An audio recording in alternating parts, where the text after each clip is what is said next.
For my daughter's 8th birthday, my parents mailed her a pink dress. She looked excited at first, but then suddenly froze. "What's this, Mommy?" she asked.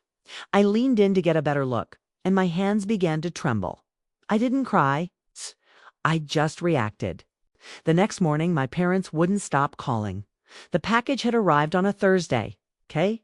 A brown box, one corner slightly dented. Maya's name was written across the shipping label in my mom's handwriting. That familiar careful slant she reserved for parcels and those subtly hostile Christmas cards. I didn't think much of it at the time, assumed it was a late birthday present. No big deal. I opened the door, brought the box inside, and set it on the table right beside some half-finished cereal bowls and a unicorn drawing Maya had only half-colored. It's the usual morning mess.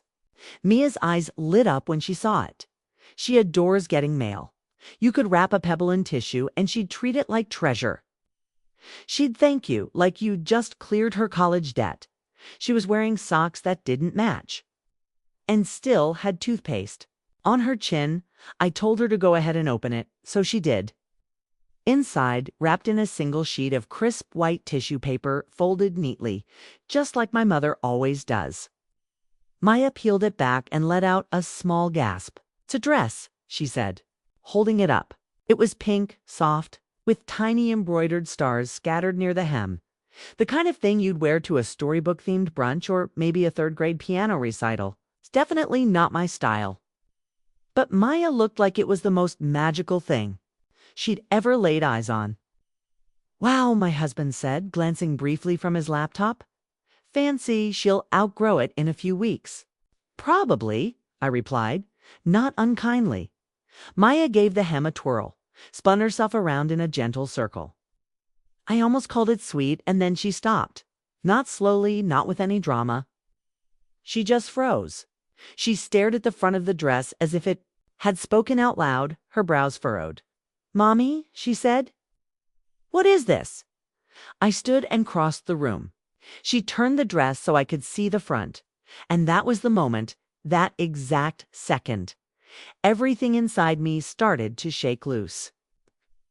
There. It was tiny white thread embroidered in cursive, positioned just above the chest. Little Emily. My hands began to tremble before I even processed what I was seeing. "What's wrong?" Maya asked. Her voice was small, uncertain. My husband walked over and squinted at the stitching. "That's weird. Maybe they meant to personalize it and just got the name wrong."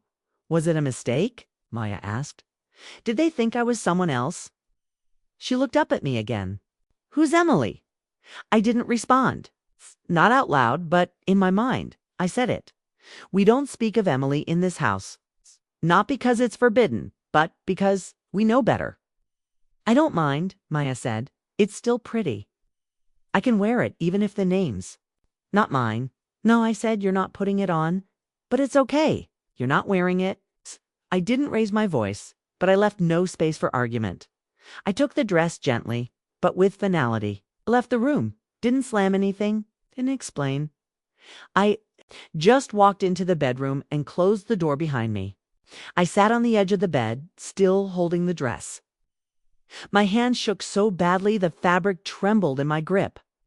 It wasn't the same dress, but it might as well have been. Same shade of pink, same rounded collar, same scattered star embroidery. They hadn't saved the original. They had a new one made and then stitched her name on it. As if that were some kind of kindness. As if that made sense. My breathing got shallow.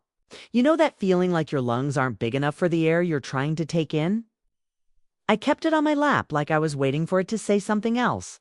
Outside the door, nothing. Silence. Maya didn't follow me. She's learned when to. Give me space. I hate that she's already figured that out at her age. I stared at that name. And this is the part where I'm supposed to explain why it mattered, why it wrecked me.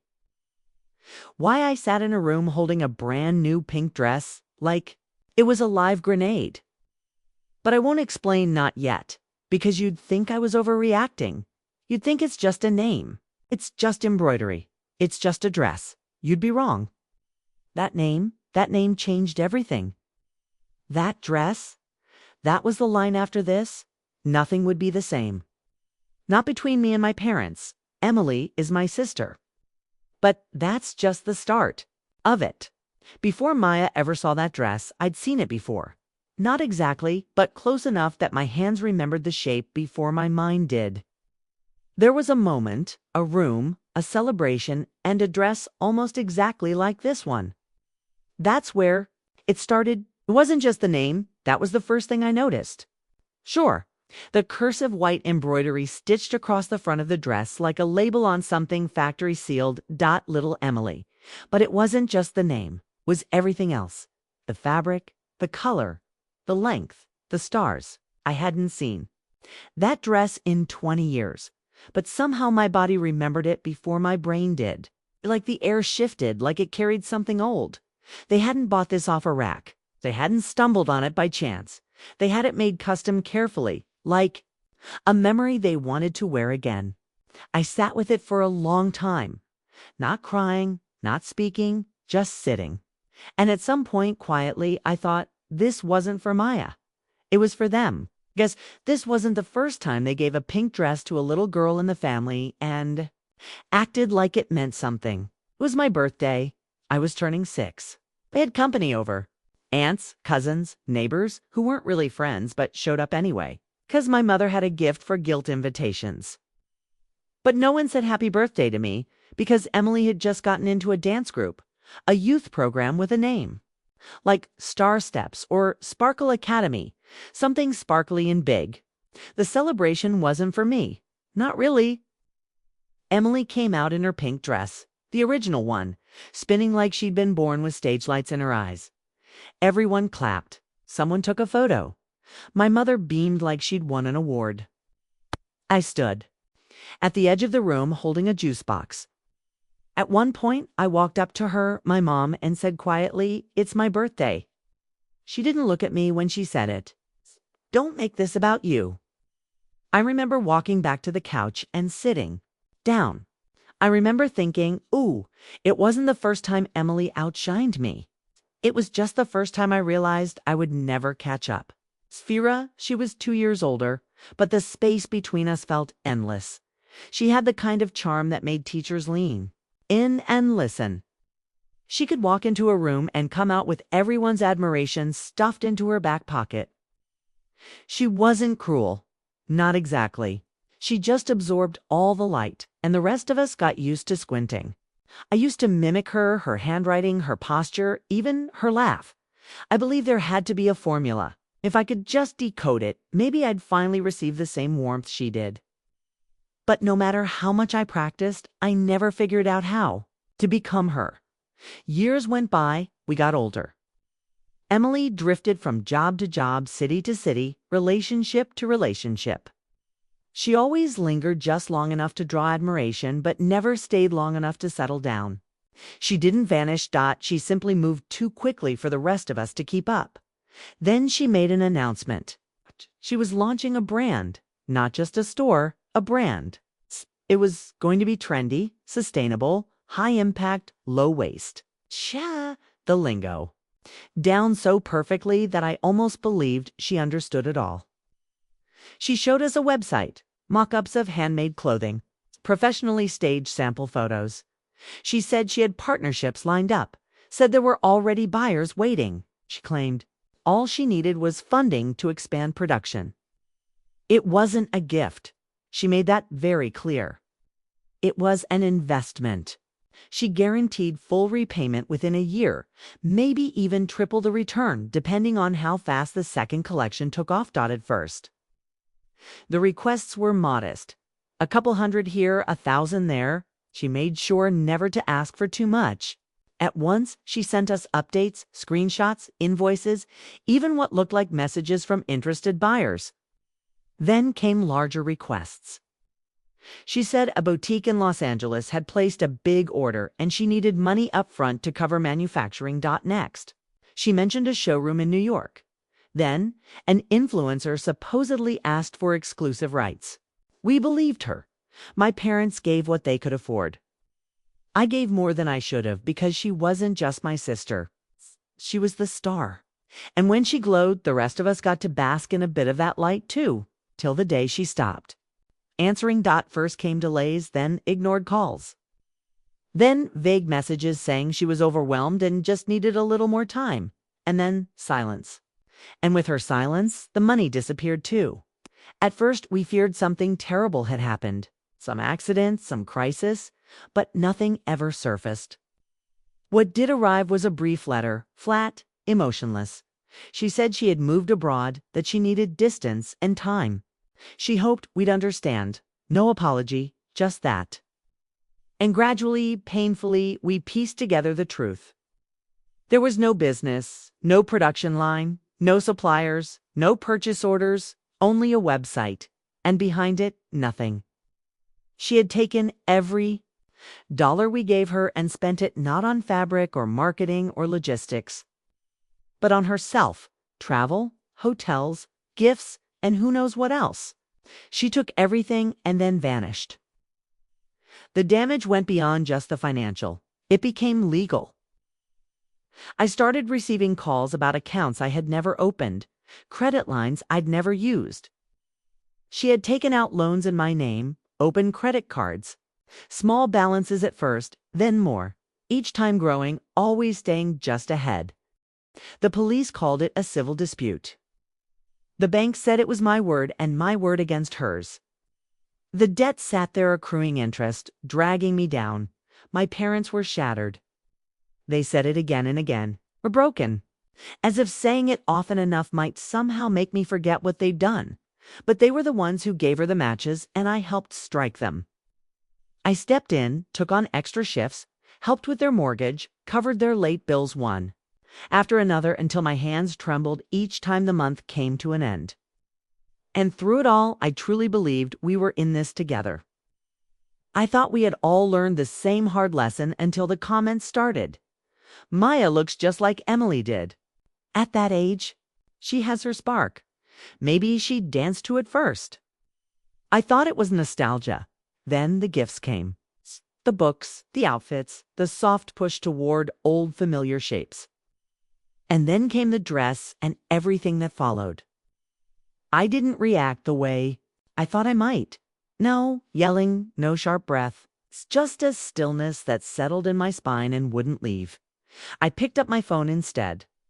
Still sitting on the edge of the bed, dressed beside me like a sleeping ghost.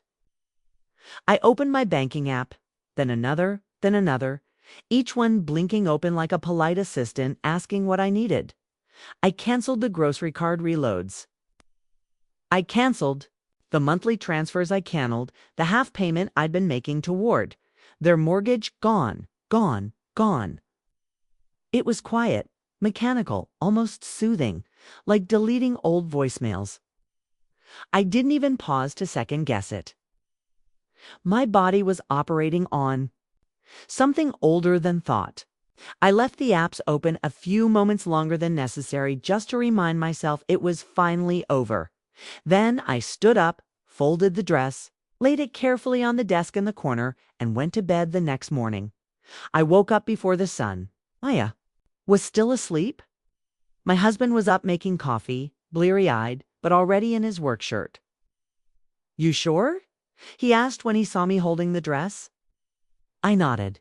"I won't be long. Can you get her ready for school?" Of course. He didn't ask anything else. I folded the dress again, this time into a plain brown paper bag. Added a handwritten note, 3 short sentences, each one heavier than it looked. "You lost one daughter. I'm the one who stayed. You just never noticed. Don't contact me again. I'm not covering your debts anymore if you want someone to bail you out." Asked Emily. The drive was quiet, not long, but long enough for me to second guess it. I didn't. Their house looked exactly the same, which felt like a joke. I wasn't in on same overgrown rosemary bush out front, same cracked flower pot, same dent in the garage door from the year Dad tried to back out too fast on New Year's Eve. I got out, walked to the porch, set the bag down. No doorbell, no passive-aggressive knock, just me standing there, then walking away. The first call came at 9 on Tech AM, then another by 10 on Quack. I had 6 missed calls and 2 voicemails by 11 unquack. I stopped counting. I listened to one of the voicemails just to get a taste. My mother's voice sharp with disbelief. "What is this? You're returning a birthday gift. What kind of message is that?" Then my father background grumbling. "And what does she mean? She's not going to pay anymore? What the hell is she talking about?" More calls, more texts, most of them unanswered. Some of them unrepeatable at 12:27. I picked up, I don't know why. Maybe because part of me wanted to hear them say it to my face. Or maybe I wanted to say something back. My mother didn't waste time. "You're being cruel," she snapped. "You're doing this to punish us for something that wasn't even our fault." Really? She fooled all of us, and yet you keep asking me to pay for it. She's your sister. She was your favorite. Don't be petty. That one almost made me laugh. Almost we lost her. My mother said quieter now. "You know that we lost a daughter. You didn't lose her. She stole everything you gave her and ran. So now you're going to take Maya from us, too." I sat with that. Let it echo a bit. "You don't want Maya," I said. "You want Emily. You're just trying to find her and someone else." Not fair. "No," I said, "what's not fair is that I was the one who stayed. I was the one who cleaned up after her. I worked 2 jobs. I sent you money every month, and none of it was ever enough, was it?" "That's not true." Then name one time you looked at me and didn't see a disappointment in silence. "Exactly. You're being dramatic." "I'm being done." I hung up. Then I blocked the number. I deleted all the calendar reminders. Rent, help, grocery, card transfer for water bill. I opened a blank spreadsheet. Named it things that are mine. There wasn't much in it yet, but for once it was clean. It wasn't peace, but it was mine. I thought it was over, that the worst had already happened. Was wrong. I thought the dress was the turning point. The phone calls, the blocked numbers, the canceled payments. I thought that was it. The fire burned through. Damage contained. But there was more coming. The kind of more that doesn't show up until you think it's safe to sit down. The kind that creeps in sideways and makes you realize the floor you were standing on wasn't actually solid. At first, it was noise. Cousins, aunts, people who hadn't spoken to me in years suddenly finding their voice. "You really cut your parents off over a dress. You need to talk to someone. This isn't normal. They're your family." The text rolled in with the same rhythm. Some polite, some self-righteous, some pretending to care. One even added a praying hands emoji, which honestly felt worse than if they just called me names. I ignored them all, and then came the call. I never expected unknown number. Late afternoon, I was folding laundry and thinking about nothing, which was rare and nice. I almost didn't answer, but I did. "Hey," I froze. I hadn't heard that voice in 5 years, but my body remembered it immediately. "Emily, I heard you cut them off," she said. No small talk, no apology, just that they told you that. "Yeah, I've been talking to them there." It was the part. They never said the part I hadn't even thought to ask about. "You've been talking to them this whole time, pretty much? Where have you been?" She hesitated. Around," I repeated. "You vanished. Do you know what that was like? You didn't call, you didn't message. We didn't know if you were even alive. I needed space. You needed money." Silence. I sat down slowly, socks still in my hands. I wasn't even folding anymore, just holding them like they'd keep me grounded. "You stole from us." "I didn't." "You did. You told us it was an investment. You promised returns. You had fake clients, fake invoices, fake everything. And you took everything we gave you." "I didn't mean you wrecked my credit. You opened accounts in my name. Do you know what that did to me? I had to work 2 jobs. I couldn't qualify for a mortgage. I had to put everything I wanted on hold so I could pay off what you did." She breathed in sharply, but said nothing. "You ruined us," I said low and flat, "and then you disappeared. I didn't know what else to do. Try starting with, "Sorry, they need you," she said suddenly, deflecting like she always did. "They're getting older. Things aren't easy. So why don't you help them?" Another pause. "It's complicated." "I can't right now.